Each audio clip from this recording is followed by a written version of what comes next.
Happy Sabbath and a happy day. We are going to share something brief. It's about biblical principles for business and trade. Many of us are business students, and we shall discover that the Bible has more tips than your BBA course.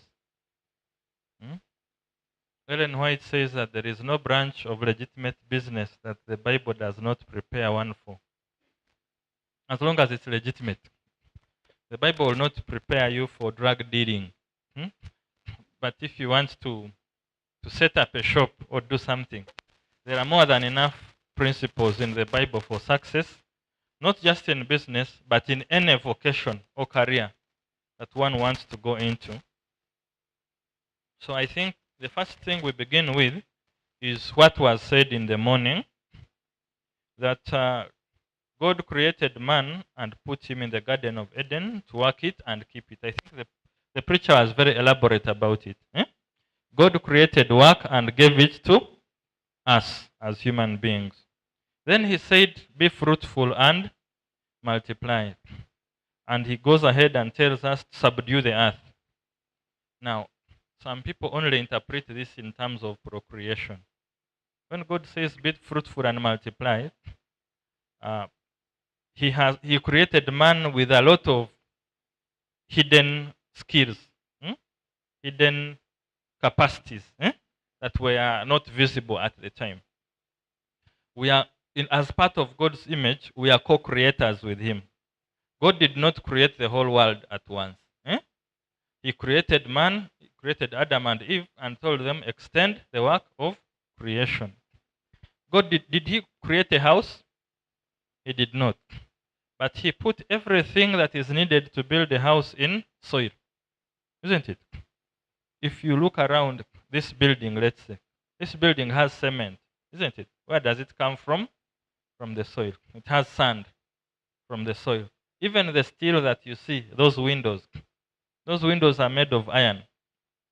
Iron comes from the soil. So God created us and put many of these things around us, and then gave us the capacity to extend his work of creation. Some time back, I was wondering whether we are meant to live in the Garden of Eden. You know, some people say that life, the people outside church, they look at a life that, so if man hadn't sinned, our life were to live a life of an outdoor, more or less, primitive, I should say, being. Or God created us, that was not the end goal for man. Is heaven like that? Oh, Jesus told us that where I'm going in heaven, there are what? There are mansions. God has created for us what? There are mansions in heaven. And even, I think it is Isaiah chapter 65. When you read the last verses, it says that in the new earth, we shall build houses and we shall stay in them. This is a place where sin isn't. So I want to believe that when God created us as part of his creation, we are meant to extend that work, to discover what he put in the ground, and work on it and use it to make our lives better on earth. And that never left human beings when man sinned. So when we are lazy, when we don't put into practice what God has given us, we are failing him. And that's why the Bible continues to give us parables, for example, of the talents. It says some were given 2, another one was given 1, another one was given 10. But there is no one who was given none. Isn't it? So God has given each and every person the capacity and the means to survive. The capacity and the means to add value to what is around him. So, and God says, you know, some of us are tired of coming to church because we say there are so many promotions. Before you finish, there is the live streaming. Before you finish, One congregation wants its money. Before you finish, we have a wedding launch. Before you finish, there is this and this. Let me give you some news. They are not about to end. And you have a problem if you leave church because of promotion. Many are going to come. It is you to adjust and look for money.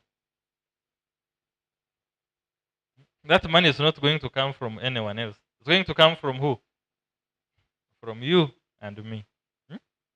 So don't complain that promotion that an elder is coming here and talking about the things that the church needs. The things that the church needs will always be there. So God has given us the capacity actually to meet those things. Deuteronomy 8:18, it says, "You shall remember the Lord your God, for it is Him who gives you the power to do what? It is Him who gives you the power to do what? To get wealth. That He may confirm His covenant that He swore to your fathers as it is this day."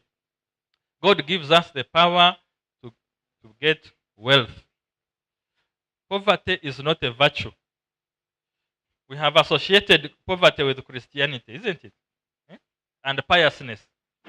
Having little, we say maybe it makes you more of a Christian, but it doesn't.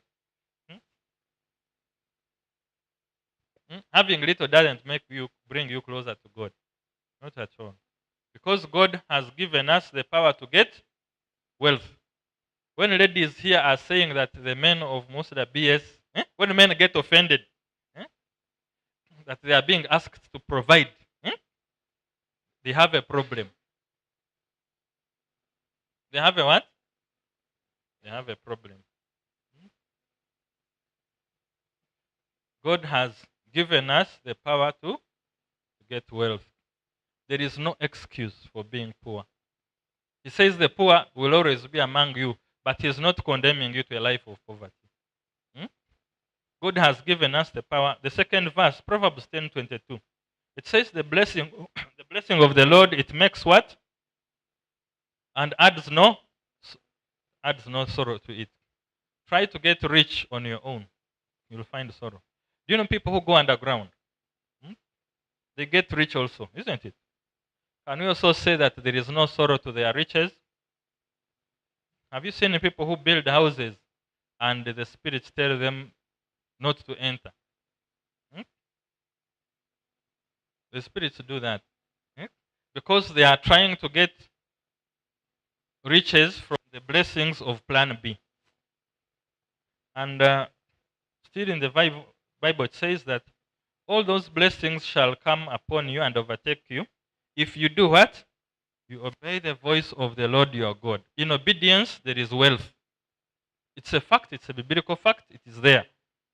Blessed shall you be in the city.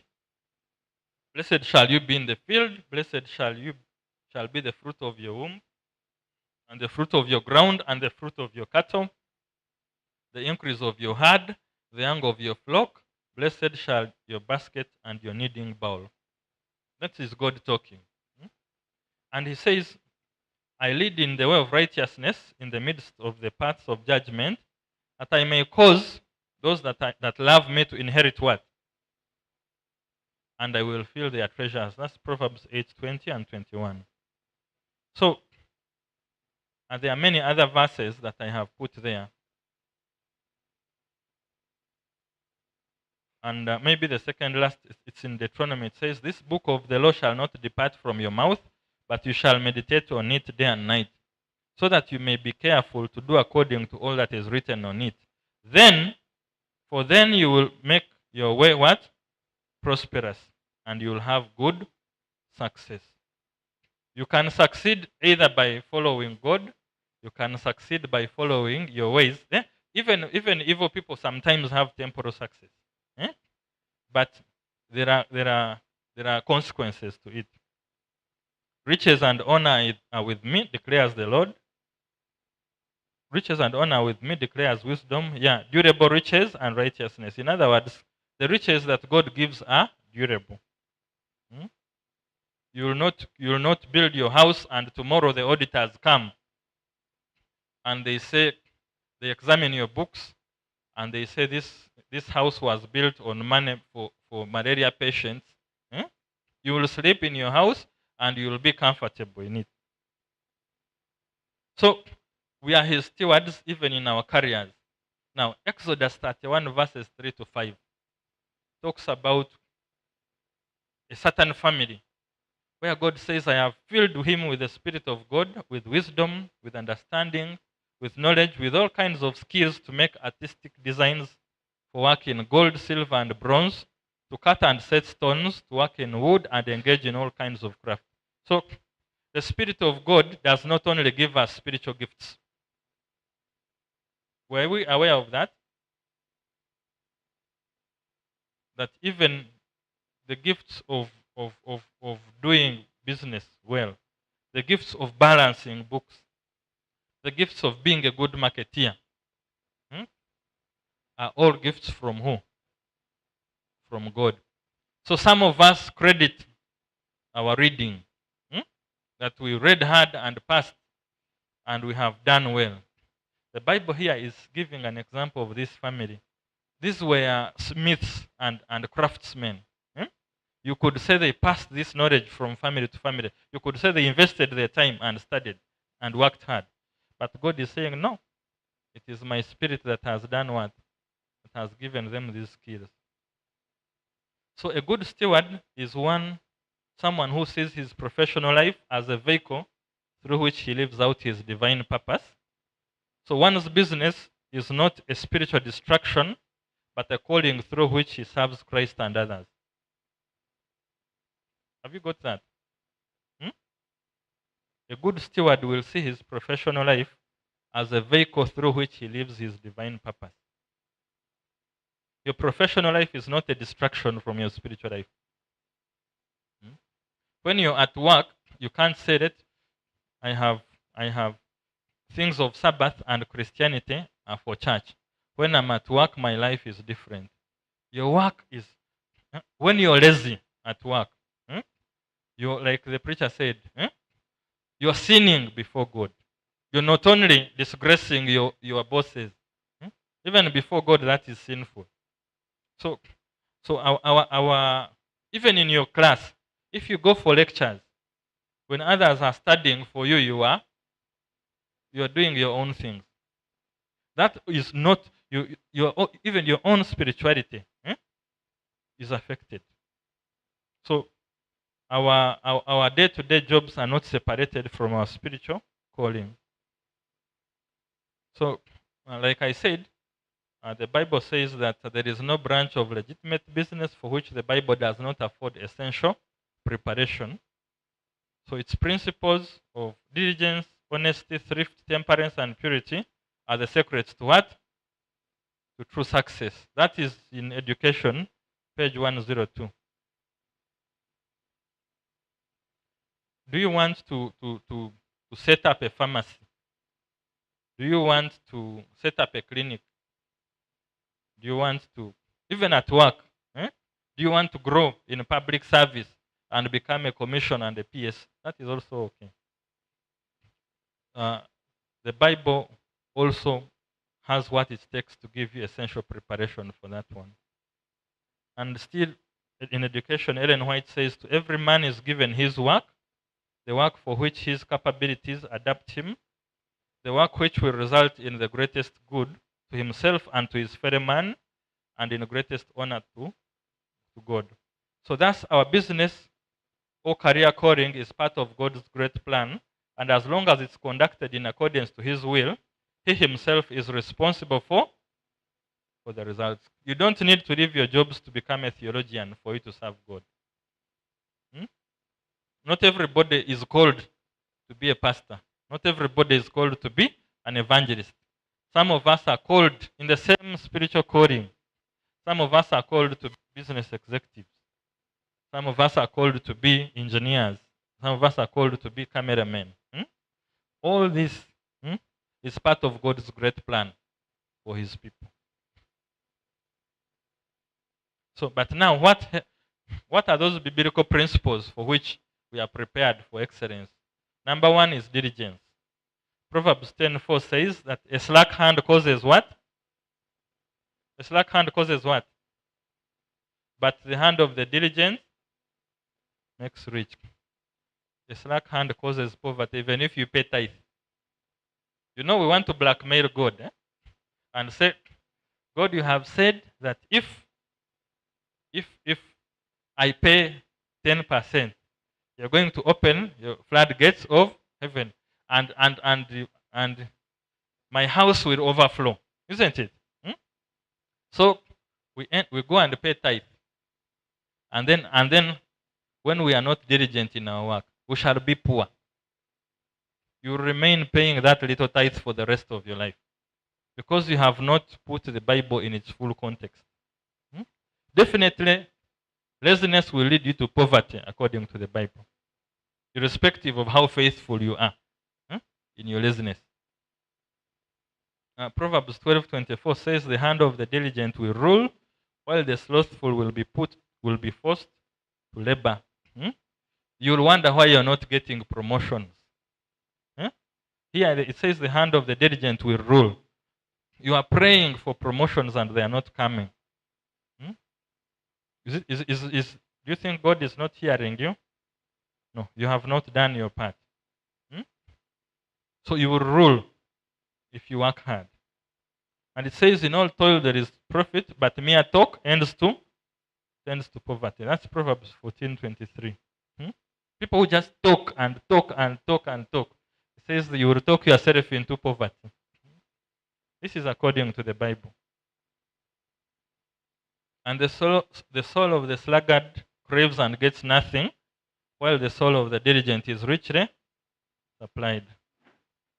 The slothful casts into a deep sleep, while an idle person will suffer hunger.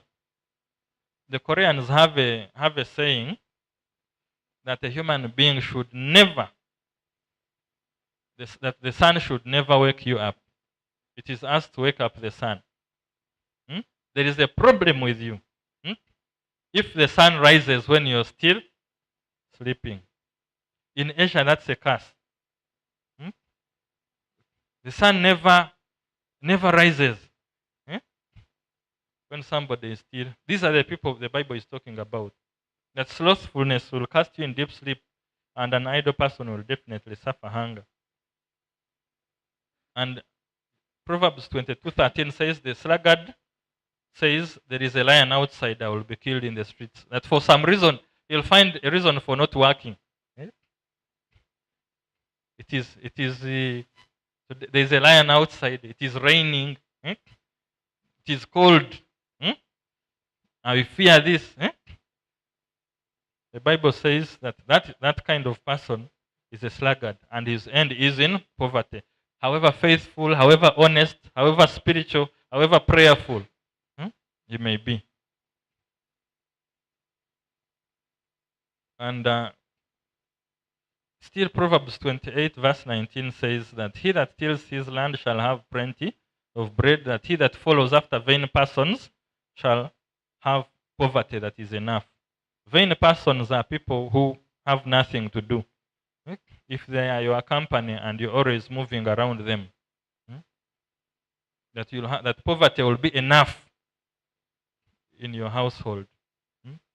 Vain persons, what are they doing all the time? They are talking about Arsenal and Man U. Full time.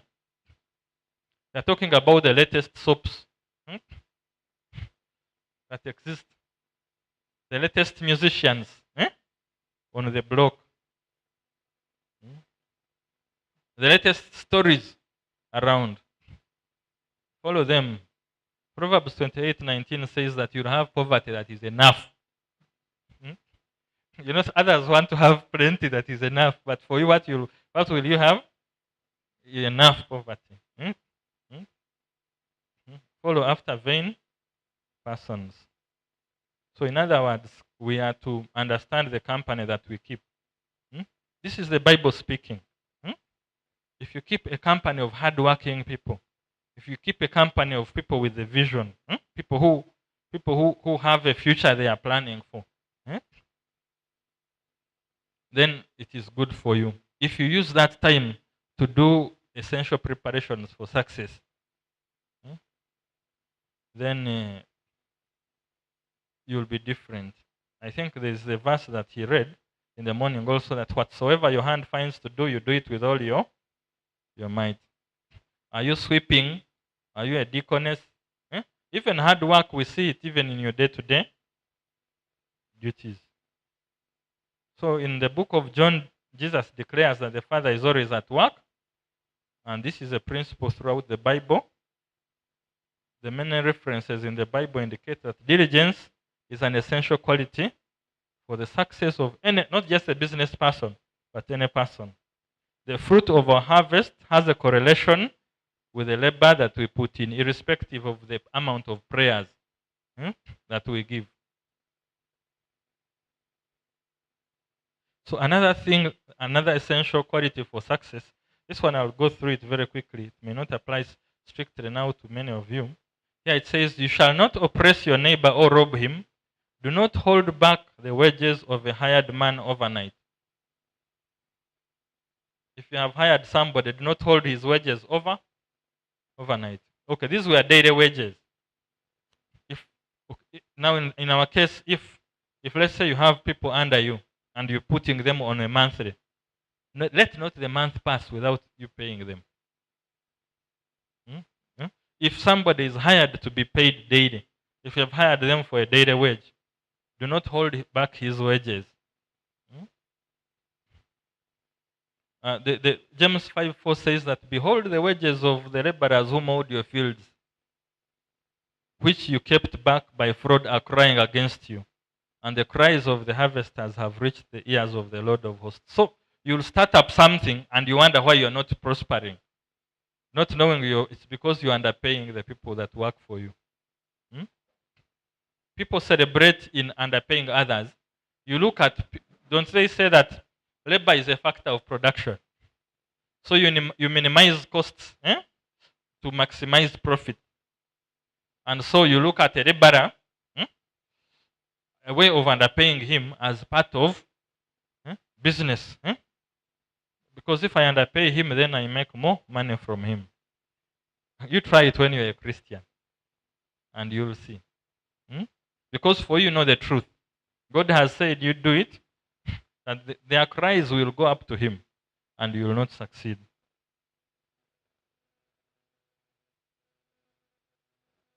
So there are many more verses. Jeremiah 22:13, Malachi chapter 3 verse 5.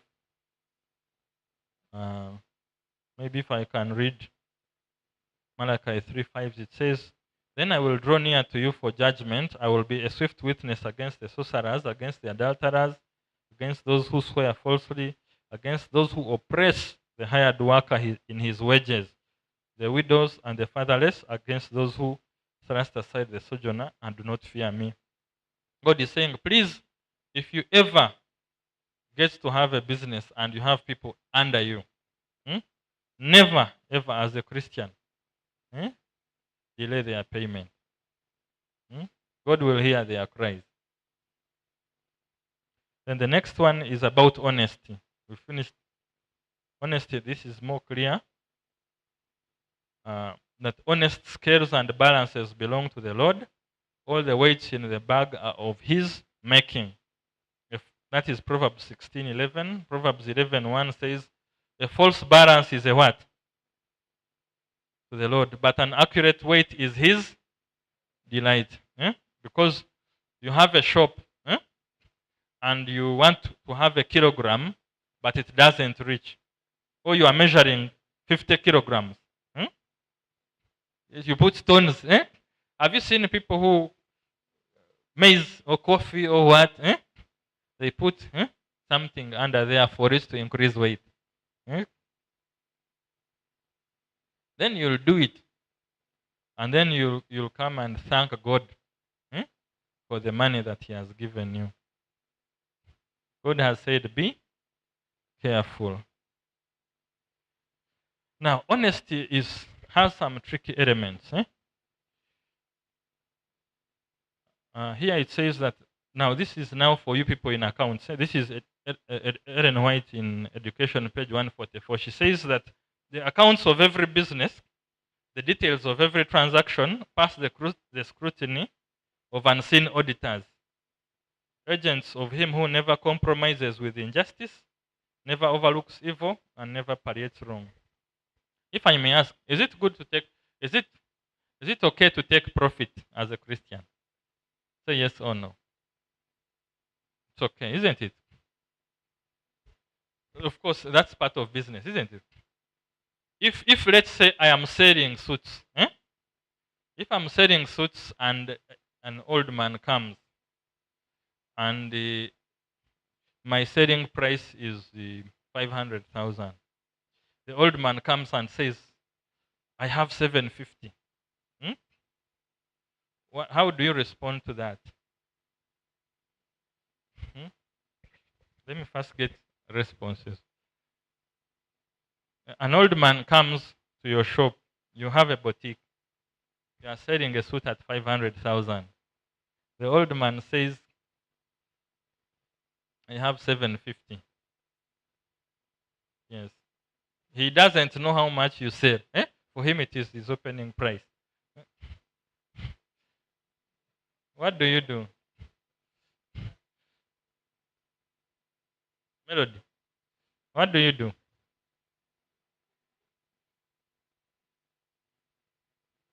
You have said taking profit is not bad.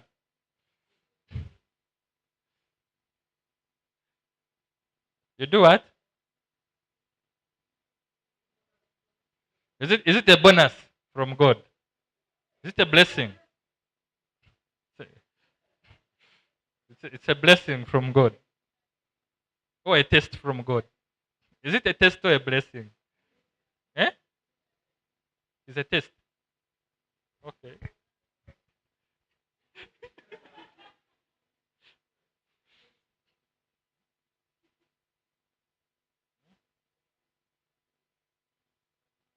You do what?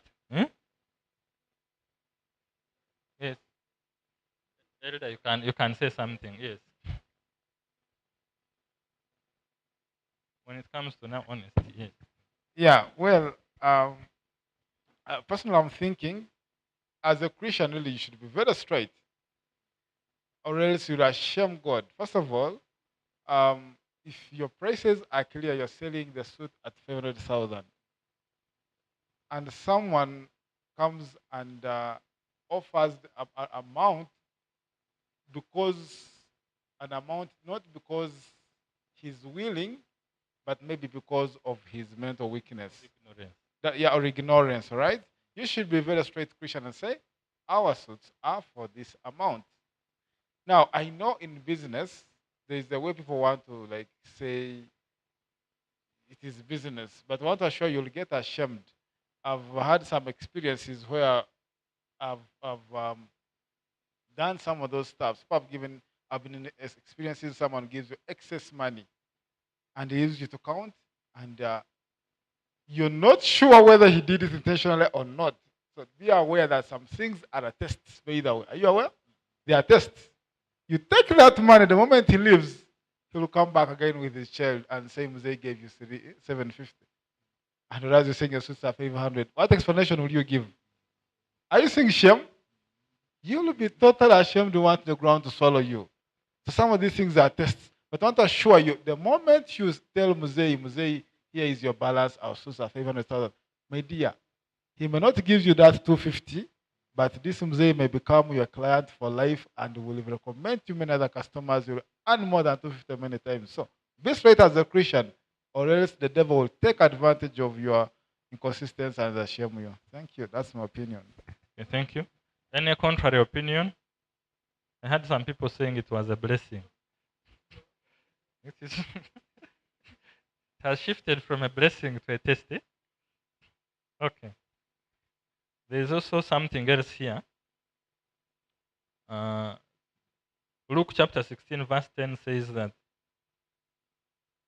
Oh, there's this one where it says, I think Deuteronomy 25:13. I don't know, I did not read it. It says, you shall not have in your bag two kinds of weights.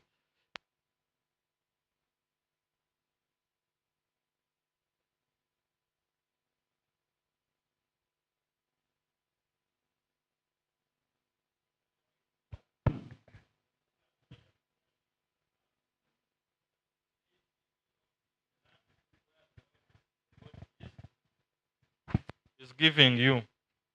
People who have businesses know that they have books for URA and books for their own internal business, isn't it? Eh? You have those ones for KCCA, and the people who are going to come and check on your performance. Then you have yours internal. Those are the people God is talking about.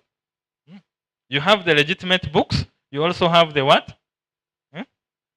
Yes, the cooked ones. And that's why Ellen White says that there are unseen auditors who scrutinize our books, agents of him who never compromises with injustice. Yes. Yes.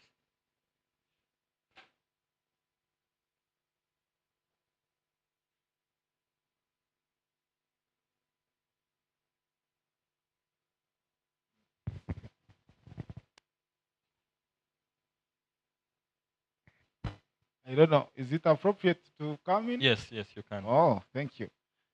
Maybe on the issue of the books for assessing taxes. Yeah, I think here the business persons, I think we need to put it straight. And then that is from and that works in some of these institutions. Now, really, it's quite a sensitive area. Now, you think recently Uganda business had shut down Yes. because of this everything, and there are reasons which are quite justifiable for rejecting some of these procedures and policies, seeing their nature somehow sometimes is quite exploitative. Is it oppressive? Can I say like that? Now, as a Christian, when your fellow business persons close business and say we are rejecting these systems which are oppressing us, how should you behave? That's a question. I think that's we can get a few Uh-huh. before we move. Yeah, because truth is, allow me to say it clearly, authority comes from God. All these leaders, it's God who gives them that privilege to lead. Because the moment God wants them out, they cannot refuse, right? However, I would also think, let me put it clearly, that it's not God who determines what they do. Is that clear, friends? It is God who allowed Idi Amin to lead Uganda. Let me use the past, not the present leaders. But is it God who told him to do the things that he did? Those things which included the killing of innocent people? It's not. So I don't believe in the decisions. Not every decision of a leader who's appointed by God are correct. So I'm thinking personally that some of these policies, as a Christian, I cannot support every single one of them, seeing that some of them are not from God. The same I apply when it comes to taxes. There are some taxes, I accept some taxes. Personally, in my businesses, I reject. Thank you. So there's in front, we are going to reach a place where Jesus says that Jesus says, render unto Caesar the things that are what? and unto God. Okay, we are going to reach there, and maybe we shall hear your reaction to that. Yes. Okay. Now there's the next one. The getting of treasures by a lying tongue is a vanity tossed to and fro for them that seeks death. How do you gain treasures by a lying tongue? Have you heard of deceptive advertising? Even among Christians. Because there's somebody who was sending me some herbal, he's a church member. And I think he has even preached here. He has a business around. He was telling me he puts like 10 things that his natural remedies does. From sexual dysfunction solving, from mental health, from what? All these are what? He has said that all these are things that his product treats. Are we as Christians still following biblical principles? When we exaggerate the performance of what we have. Because you see, there's a thin line between marketing and deceptive advertising, isn't it? When somebody is marketing his product, you'll say a lot of things. My thing does this and that and the other one and the other one. So do we also include him among these people being talked about in Proverbs 21:6? No.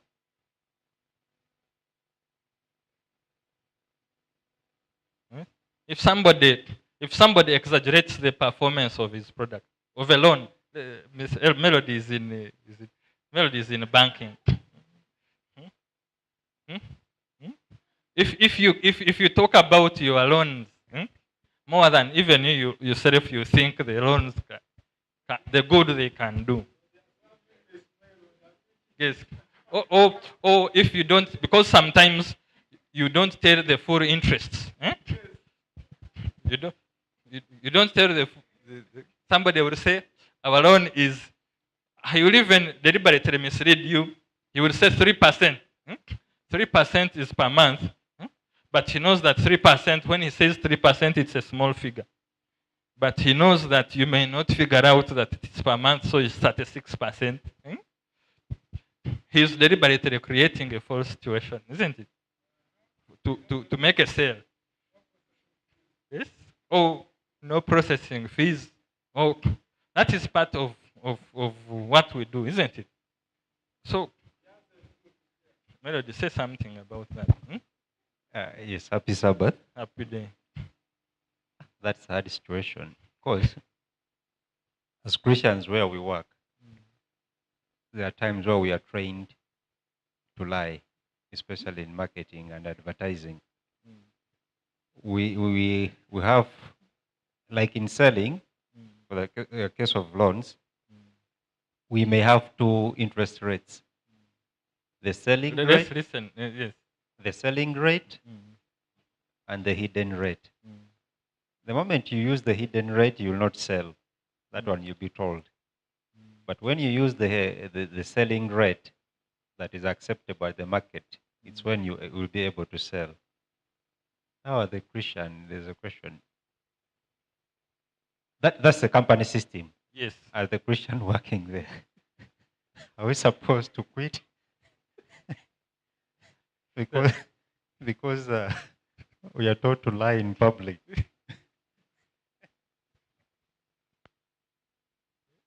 So you give us the answer. It's a question. Are we supposed to quit? For you, how have you approached this in your?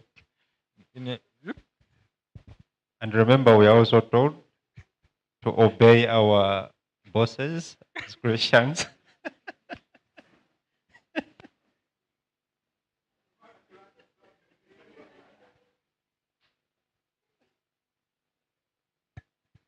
So he says they are told to obey their bosses.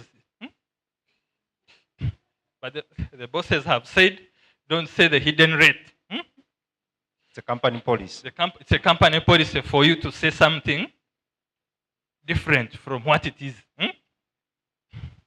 So, and the Bible here is saying that the getting of treasures by a lying tongue. Is that a lying tongue? The tongue that goes and tells people the hidden rate, the market. Anyway, I will leave it to your judgment. I'm not going to say anything to anyone. But that's what the Bible says.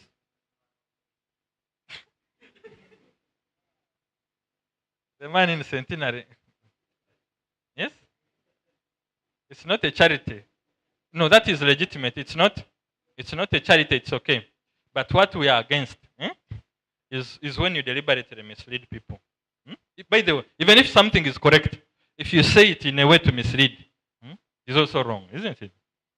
Yeah. So the Bible here we are talking about while deceptive advertising has become an accepted practice in business culture. Christians are not expected to indulge in such. Any marketing activities by a Christian business must be truthful. The next thing, which is easy, the principle of success is pleasure in work. That you do what is pleasurable for you.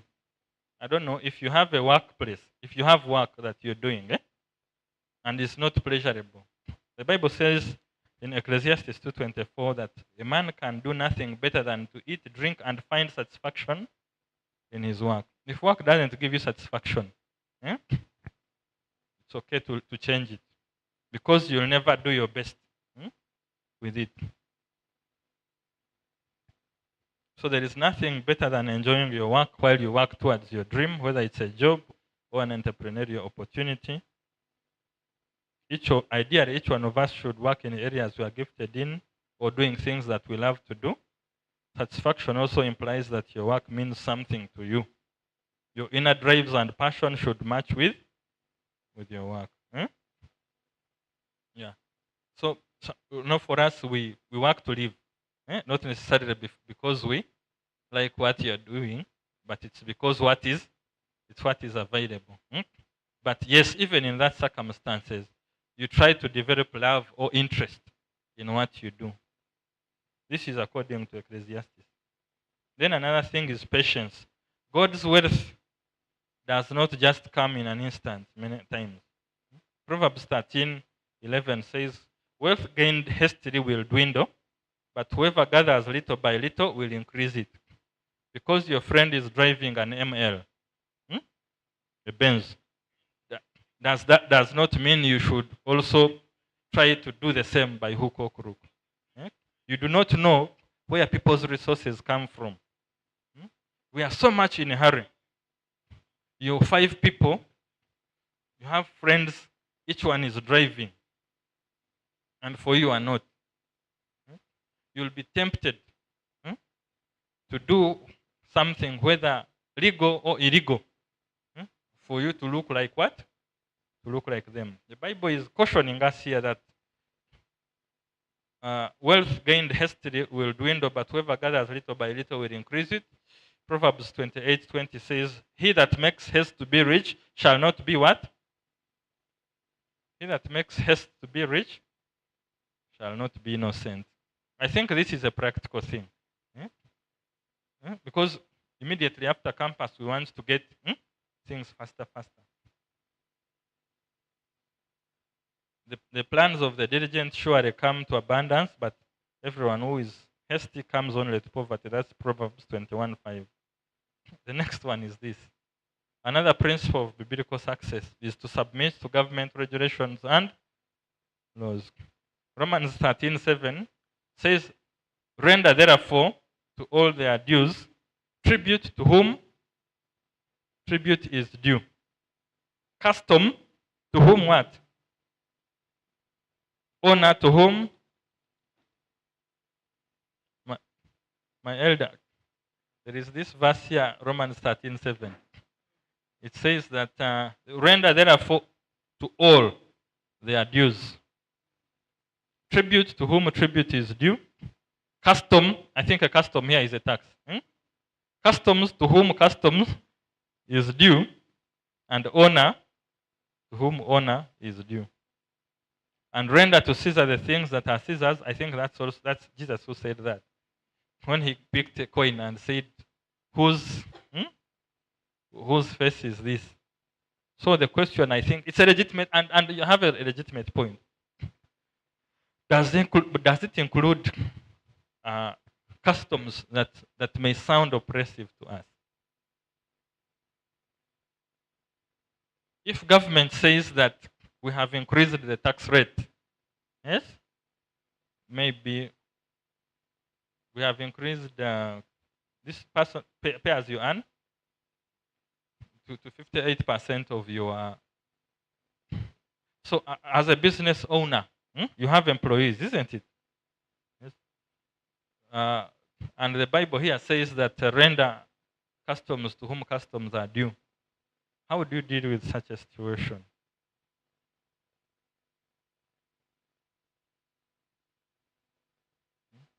Because do we render only that which is which we feel comfortable to give all everything. I think it's a genuine, eh?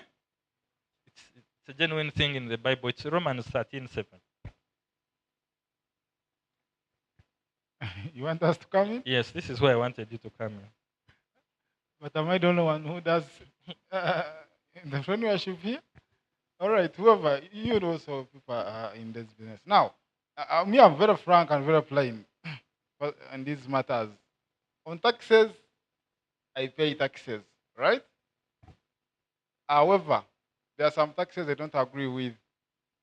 Why? Because they are oppressive in nature and quite selfish. I'll give just one example. I'll just be general, not be specific. There is a tax they call rental tax. You know that? I'm also paying it. Then there is also the same tax, property rate tax. You know that? Same item, two taxes. But the income is how many? How many incomes are they? One. You get me? It's all received from rent. That's received from tenants. You get it? But how many taxes? Twice. Now, is it that oppressive, friends, in reality? It's the same income. You've just taken the money and you say, now, I'm now you are a, but now this is cases here. But it's all going to the same what? Pool. Same body authorized it. That's oppressive in nature. If I find ways of eliminating one, I do it. Because it's oppressive. I've paid taxes, I've obeyed the role of what we role as a Christian to support the government. Then another thing, I'm being very plain.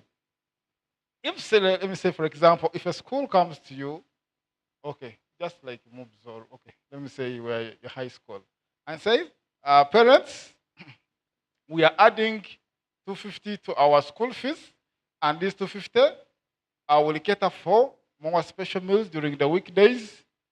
We shall not even be asking you to buy any requirements for the school, like rooms and maybe extra graph books, and also maybe rooms and rest. No, we'll not be bringing them again. You pay the money, and guess what? When you cross-check with the student during the term, we say, okay, has there been any change in the meals at school? Like, change in the meals? We've been eating portion Monday to Friday and nothing. What about the requirements those talked about are going to provide to you? Nothing. Year in, year out, you are paying the same amount extra, and there's no additional service. Now, as always, parents, let's be honest, what is that? Now, I'm speaking to elites. If the reason for why you're paying the money is not being implemented, if you find ways of avoiding this extra amount, would you use it? You won't. Allow me to be clear. There is exact reason for the taxes. It is for what? National development. I'm talking to people who are open-minded. You get me? But if some of these taxes, for example, we pay local service tax, it's supposed to cater for the hygiene of the area, some of the internal roads, trenches, and this, but its purpose is not fulfilled. I feel it's quite also an offense for a Christian to support robbery, and you don't talk about robbery, and you continue supporting it. It's like paying money to bribe someone. You'll be supporting bribery. So I'm thinking also continually, without raising any concerns, continually paying some of these taxes, without raising concerns that they're doing what they are not doing. I think as a Christian, it's not a responsible act. You either talk about the concern, or find ways of now saying, I'm holding it until you show me what you have done. Thank you. That's my opinion anyway, and the person. Mine just would be a question to respond to Elder. Would you also stop paying a tithe because you've realized the purpose for the tithe is not being utilized? Because the If purpose tithe is being embezzled, for is example. embezzled, it's not being used to its right purpose, would you stop paying it? if let's say, okay, I think it's trying to say that if let's say the conference president is diverting the tithe we are paying, and we are aware to his private businesses, do we withhold paying tithe because it is not being put to the right use?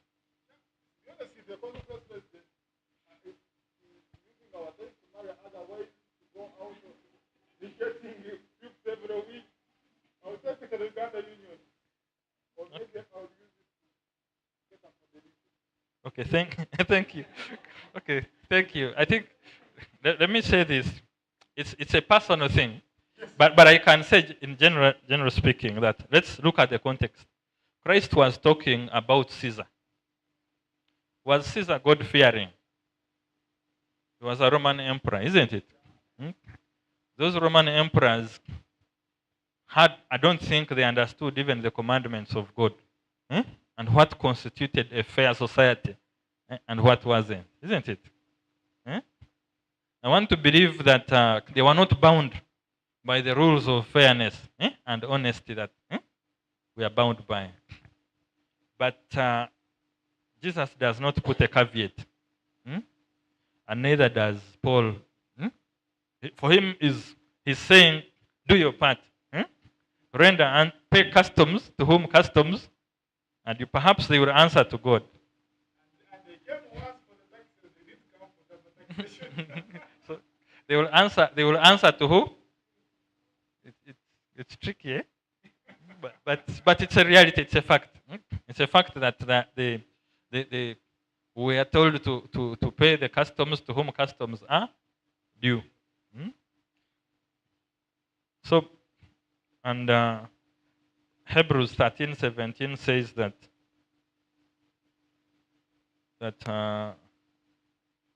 obey your leaders and submit to them, for they are watching over your souls as those who will have to give an account. Let them do this with joy and not with groaning, for that would be of no advantage to you. So let me rush through this. Put God first and seek His blessing. Maybe, Elder. Yes. There's what you skipped, that last statement. Yes. Christian business people expect that one. I think would ask a lot of questions. Yes. If you read it for us as well. Christian businesses are expected to be law-abiding and responsible citizens, cautious of their obligations to the state. They need to pay taxes and abide by the local laws and ordinances regarding business licensing, hygiene, waste management, employment regulations, and other statutory obligations. The Bible commands that Christians should be prosecuted only for their faith, but not for failure to submit to legitimate requirements from the authorities. So yes. Luckily, most of my taxes, I don't even receive them. They are cut off before they land on my account. I pay withholding tax, and most of it's held, and VAT is, and the rest are paid by automatically. So most of those are paid. A few are the ones which I have to file, but ensure that I pay that which is real. A tax which can lead a business to collapse is oppressive. So I pay that which cannot lead me to fail in business. If a tax, like I hear some supermarket was closed because of taxes, and that is oppressive. Taxes are supposed to be out of the profits, not out of the capital. Thank you. Thank you very much. I think we have. Thank you. We have seen. We have seen what is said here. I want to rush through quickly. Put God first and seek His blessing. There is a long text here in Haggai chapter 1, verse 9. God was condemning Christians of the time. Let me move a little faster and finish. That they were sowing much but harvesting little. And the reason why was that God's house was lying waste. These people had become prosperous and left the temple to be in ruins. But they were doing so many things and they were not succeeding and they didn't know why. And God is telling them, you have been drinking but you're not filled with drink. You've been doing this but you're not getting success. Why do you think that is so? So, have you seen, do you know that if somebody who closes his business to attend camp meeting will come back and find that he has not missed clients? The clients he will get, God will multiply them. Seek God's blessing and you will see. Where he calls you, attend to his business first and he will take care of yours. That is also a principle. So this one I will skip through business strategy and planning. I will read only Proverbs 14:15 says, the simple believes everything, but the prudent gives thought to his steps. It is Christian for us to plan for our lives and for our businesses. Pay attention to seasons and trends. You know that there is a season when most job applications are there, isn't it? Yes. So now, if you decide to leave that season, and then the season passes, and then you say, God, give me a job thereafter, who are you to blame if it doesn't come? Yourself, isn't it? So the Bible says the sluggard will not plow in the autumn, yet he will seek harvest and have nothing. Understand the timing. If you have a business, understand when to invest, understand when the peak season is. Even when you're looking for a job, study the seasons. This is all in the Bible. Develop strategic business alliances. Ecclesiastes 4 verse 12 says, though one may be overpowered, two can defend themselves. A cord of 3 strands is not easily broken. And Proverbs 13:20 also says that he who walks with the wise men shall be what? Yeah, surround yourself with people who know things. Next, keep out of debt.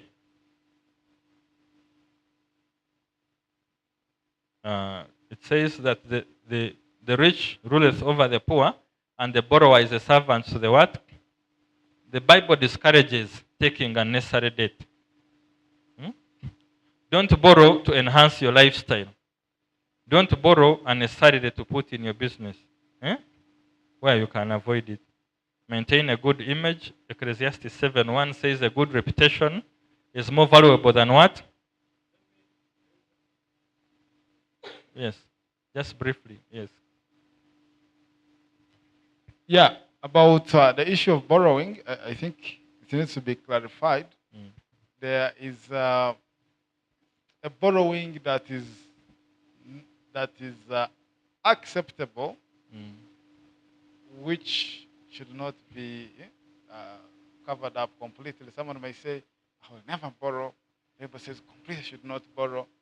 But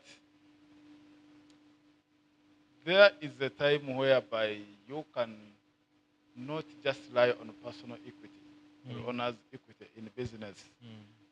A wrong debt, I would say, in business view, is that which does not lead to development of the business, but rather becomes a burden to you.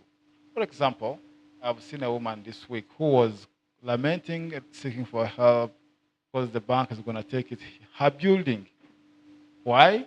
She got a loan, very big loan of billions, but has failed to pay the debt. Now, that was not a healthy debt. But I can have my capital, say 5 million just. And guess what? I get an offer to supply maybe some shops around, and yet the demand I'm getting is 10 times my capital. I get me friends. Question. If I get an opportunity to supplement on my capital and I serve more customers and I get clear money to pay back that debt whereas retaining profits, would that be bad borrowing, friends? I get me friends. So can we get its clarity here in the Bible? When you go further, you realize it doesn't completely discourage. There's healthy borrowing. Yeah. Irresponsible borrowing, I think. Exactly. Irresponsible borrowing is the issue. And Thank you. there is unnecessary debt which we should avoid. Thank you. The word Thank is you. unnecessary. Thank you so Not much. all debt, yes. Thank you. Then The next is about consulting widely in business. Proverbs 15:22 says, without counsel, plans do what? Plans fail. But with many advisors, they succeed. Many of us may not have known that all these verses are in the Bible. Another one, plans are established by counsel, by wise guidance, wage war. Another one, Proverbs 11:14, wherever there is no guidance, where there is no guidance, a people falls, but in abundance of counselors, there is safety. So there were successful business people in the Bible. This one I'll just scan through it. Abraham was very rich. We know Abraham for sacrificing Isaac, isn't it? But did you know Abraham was an extremely wealthy man? Hmm? Hmm? Abraham had 300 askaris. 300 what? Yes. So what kind of wealth did he have? That needs 300 men to, for protection. Yes. Look at that. 300 people. 300 trained men. Yes. With definitely, I want to believe many had families. He was rich in cattle, in livestock, in so many things. Abraham was a tycoon, the extent that even kings started talking to him as a peer because of what he had as a person. And remember, when he had a conflict with Lot, Lot went and took the nice place and left the bad one for Abraham. But Abraham was still an entrepreneurial person. He accumulated wealth with a less than perfect place for business. Another one is Solomon. Solomon did not inherit this. Solomon was the richest man to have ever lived, isn't it? Did you know that Solomon did not inherit this wealth? Solomon made it. Solomon inherited wealth from his father, David. It was much, but not that much, to that extent. But he had to create his fortune. He even had a trading fleet, like a caravan for business. Some of those details we don't read about. We don't put emphasis on them. But Solomon invested very heavily in trade.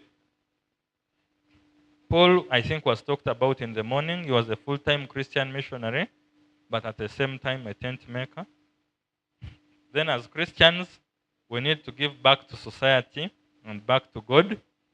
Yes, we must pay tithe. Personal income, we pay on gross earnings. Usually they say personal income, we pay on gross earnings. Business income, we pay on net. Personal income, we pay what? Gross earnings. Some people struggle with this one when it comes to issues of tithing.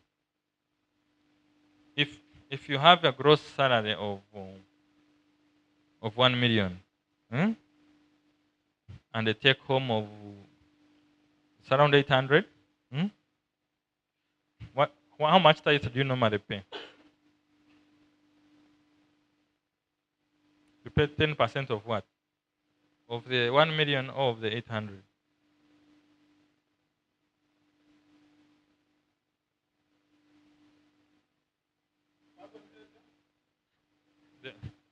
The personal income. When you have a gross earning of 1 million and a take home of, if you remove an SSF and pay as you earn, let's say if it ends with around 790. So what is your tithe? Is it 79 or 100?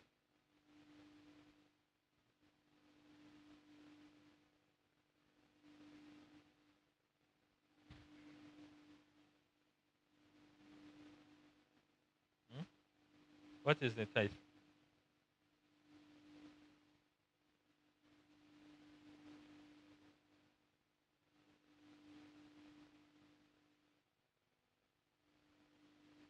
100. Okay, thank you. The tithe is from the gross earnings. Or for a business, it may be slightly different. If you do your business, your income statement, and you have removed your obligations as a business, the assumption is that the net is what is actually yours, isn't it? So from there, if you want to give dividends, the people you give dividends, they need to pay tithe from all of them. That's why having sharing businesses with non-Christians is a problem, because you're in a business that is not paying what? That is not paying tithe. But so we are supposed to pay tithe. Yes, Letitia. Yes.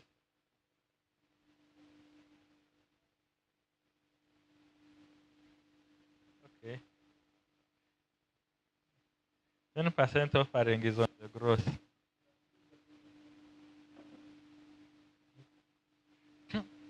We something we shall have to grow into by the reality. She's asking, the church talks about systematic benevolence. That we pay 10 plus 10. The 10 plus 10 is on what? On gross. Because she's worried that if she pays 10 plus 10 on gross, then the end income is about 30% of take home, isn't it? Because ultimately you're paying 20%, but you're picking it from already money that has been deducted by NSSF and pay as you earn. The principles of tithing in the church expect us to pay 10 plus 10 of the gross earnings.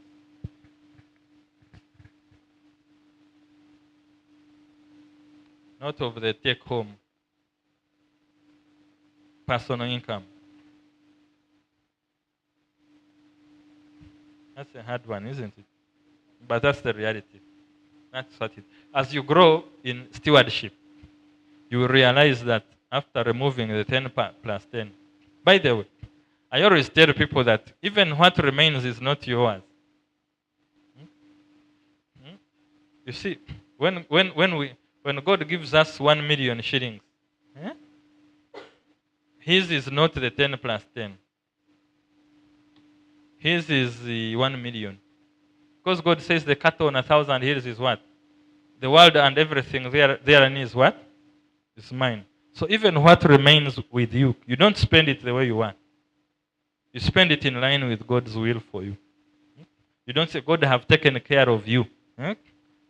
So let me now take care of myself and with the rest of the money that I have. So a Christian business is expected to pay tithe. Yes.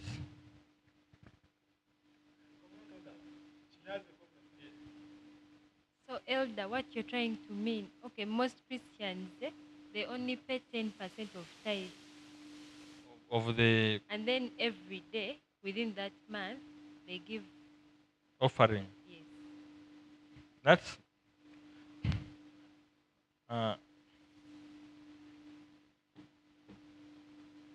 That's up to them, provided it adds up. If at the end of the month they can balance with what is expected of them. And let me also add something. If you want to pay free will, free will is 10 plus plus. Free will is in excess of the 10% tithe and 10% offering. It is the next. It is from the balance that remains. Yeah. Can I come in? Yes, Elder, you can. Thank you. Yeah, well, I think here there is a quotation I read that it is offering that reflects my relationship with my God. Because tithe is obvious. But that tithe is totally not yours. You're not even, actually, it's called returning tithe. Not paying, actually, you're not helping God. Right? It specifically belongs to who? God. Are you getting it, friends? When you return the tithe, don't feel you're a Christian, that you are a really good Christian. No, tithe shows you accept there is a God. Not so? Now, offerings are the ones which reflect my relationship, my connection with God. How? But I don't know who put the 10%, but it's not biblical. Is it elder offering, 10% offering? The church principle. Yes, it's not biblical.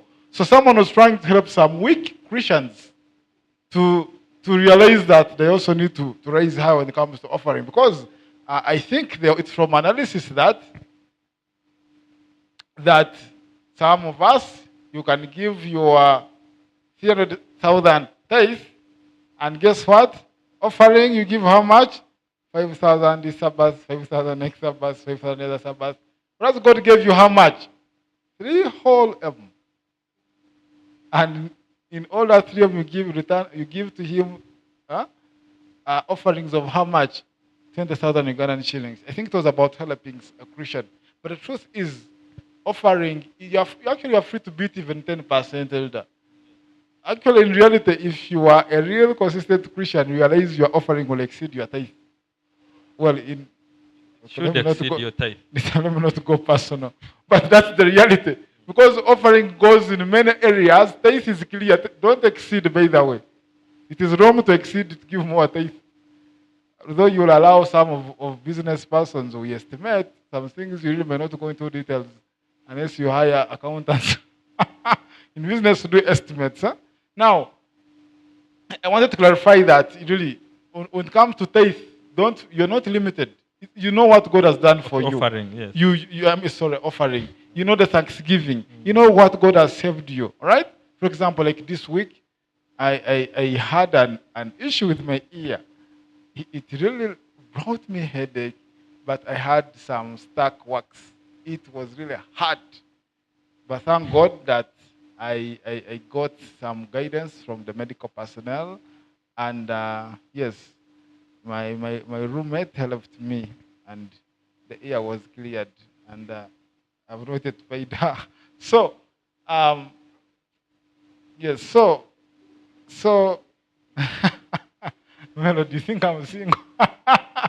So, God saves us many things, friends. Eh?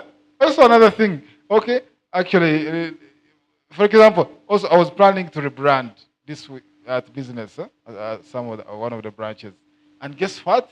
I got an offer to be branded elder, almost for free. Eh?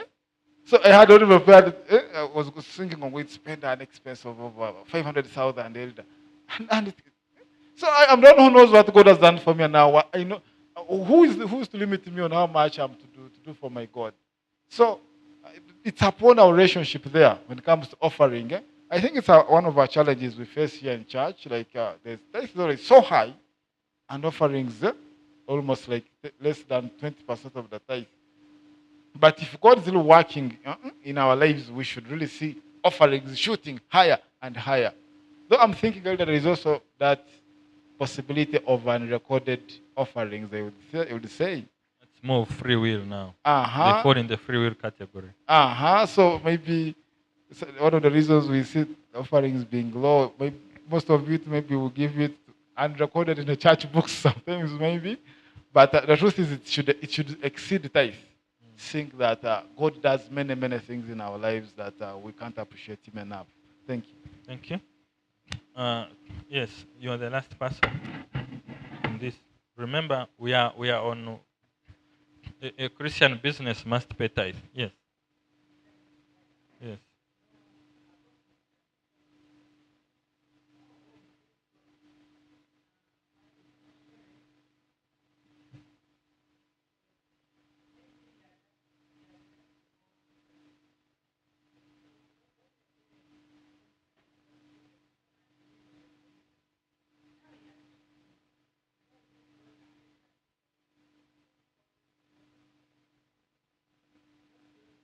Yeah, but if you've got money in the wrong way, if you have asked a parent to give you tuition, and you have somehow added, surely that is money got illicitly, isn't it?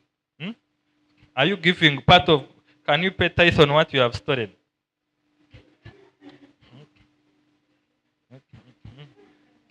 I don't think so. If you can tell the parent that the money I asked you was actually officially less, but I have remained with the balance, and your parent says, okay, you can. The parent says, okay, you can spend. There you can do that. But because the parent now has authorized you to have it. But if you have used your tricks to inflate your tuition, and the balance you want to give it to God to make God part of your theft, of your theft schemes, I don't think so. The parents will say refund the money. Then actually the Christian should refund the money, not to pay tithes from what he has stolen. So, so I think we are clear on how much we need to pay back, and it's not just tithe. Also, we have obligations in society. There are people, corporate social responsibility. There are people out there who are needy. One time you have a business, get some money. Get something small and say, I'm going to take care of people in such and such a place. I'm taking it to Sanyu Baby's home. That's where when God says that, test me, and you'll see the floodgates of heaven open. He's referring to such people who have taken care of the other things first. They are hardworking, they are honest, and now they are also giving. Those ones God will bless.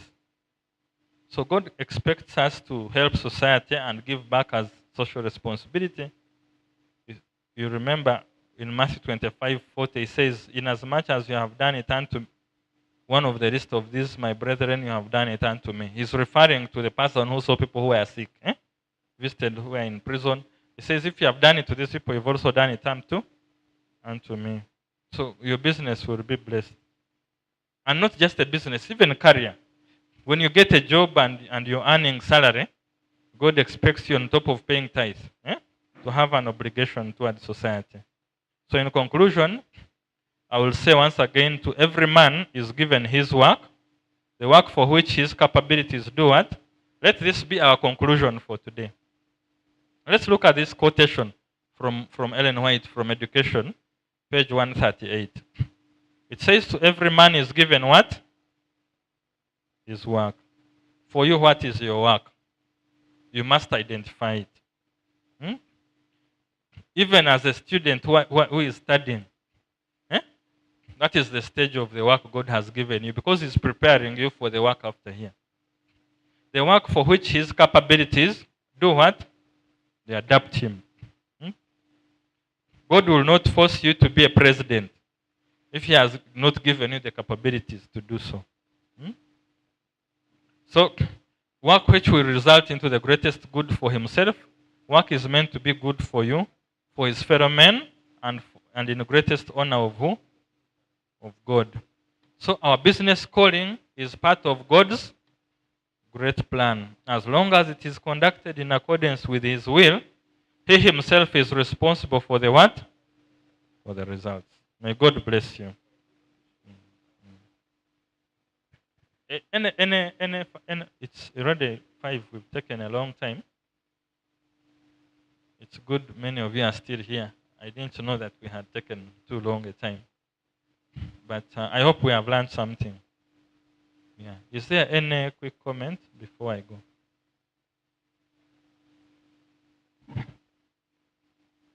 Yes, Elder Kiz, you have something? Yeah. Personally, I would like to appreciate you for these principles. But these are very beautiful principles, friends. I know that we are going to encounter these situations, and we have got guidance. Truth is now, since you are business students, most of you, and you're going to work in business environment, these principles will so much help, whereby you realize you need God as your partner always. And you cannot hide your Christianity from business. I know one thing, Elder, that following these principles is not so easy. That's the truth. For example, someone gives you excess money, and he gives you excess money at a time when you're having payments pending. You expect your landlord in the morning, and someone brings excess money. You get me, friends? You have fees to clear. You have rent at home. Huh? You have other expenses. You get me, friends? There are times whereby you might feel like, "Ish." I get me, friends, like you may forget your God. But once you learn these principles clearly, you say, no, this is not my money. God will have other ways to save me. You get me? I want to show you some of these small acts may seem not to pay back instantly, but my dear, the fruits you can. Let me just give you one testimony briefly. I had a client. She used to come. She gives me her money from her rentals. I bank it for her. She didn't want to use bank. She normally used mobile money, and she used to have several lines, around four. Says put this on this amount, put this on this amount, this on this amount. She never liked staying at our outlet. She wanted to go immediately. She gives me the money, confirm, put on the accounts. Me, I'm going. She didn't want to show people that she has any money. So, but I didn't know that. I thought sometimes she would bring it. Maybe she has not accounted. Maybe she would count before. I would not know. Now, maybe she was trying to test someone reliable. Then I was there. Then she came with some of her grandchildren, and they're like,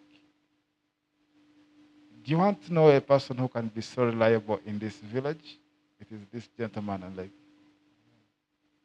so the woman has been all along analyzing me. She's over Bethlehem area. So I realized like, hey, people are always monitoring our integrity. Because sometimes we'll find some extra. And they'll tell, oh, okay, now put that on this account.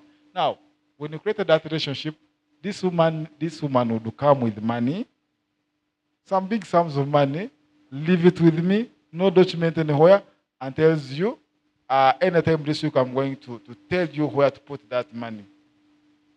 So I realized like, oh my God, I could have sold you by any falsifications that I could have done. So some of these things may not pay back immediately, the integrity. But I want to assure you, you will have people who will market for you your business without your knowledge because of your integrity, because you have proved that you are reliable. Actually, now there is that is so common in the business. I cannot finish experiences because of time. So let's embrace these friends. You may not look sharp by following these acts. You really may not look sharp in Ichivuga. They say maybe you didn't come to work. You get it? But the reality is that is what it means to be a Christian. Integrity in all areas, even when you may look a fool. But I want to assure you, God will pay you in ways that you cannot even count. Thank you so much. Thank you. Thank you, Elder. I want us to pray and then we close.